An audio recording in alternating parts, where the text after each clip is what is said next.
नमस्कार, मी Mayur Kulpe, owner of MK fitness club and career academy. तर 100 मीटरच्या एंडिंगला नेमकं फिनिश कसं करायचं, तुम्ही काय करता माहिती का?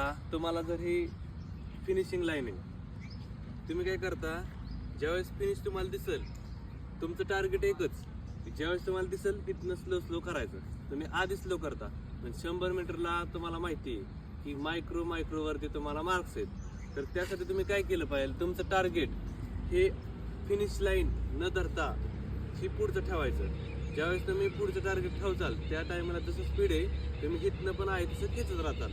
तुम्ही इथं स्पीड कमी करता आणि हिथनं एवढं मायक्रो का घालवता? मायक्रो केल्यामुळं मार्क्स जातात, कारण की 12:50 तुमचं आलं स्पीडमध्ये.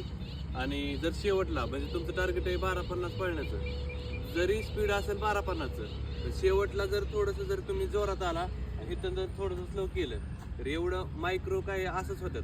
त्यामुळे तुम्ही तुमचं टार्गेट हे जरी फिनिश असेल तर पुढे ठेवायचं. दुसरी गोष्ट म्हणजे जेवढं तुम्ही क्विकमध्ये तुम्ही इथं पाय न ठेवता इथं थोडंसं तरी पुढचा पाय घ्या, कारण की तुम्ही काय करणार आहे, काही जण इथंच पाय टाकतात नंतर इथं येतात. थोडंसं शेवटला इथं चोरा, म्हणजे ज्यावेळेस तुम्हाला माहिती आहे की दुसरी डांग अशी पडली पाहिजे, तुमची दुसरी डांग पहिली पडणार अशी, नंतर ना अशी, ही मागणं पाय असल्यावर टाईम लागणार आहे. त्याच्यामुळे फिनिशिंगच्या वेळेस थोडंसं जर इथं ॲडजस्टमेंट करायची, तुमचा पाय कमीत कमी एवढ्या अंतरावरती झालं पाहिजे, त्याच वेळेस तुमचा हा पाय डायरेक्ट पलीकडे होईल.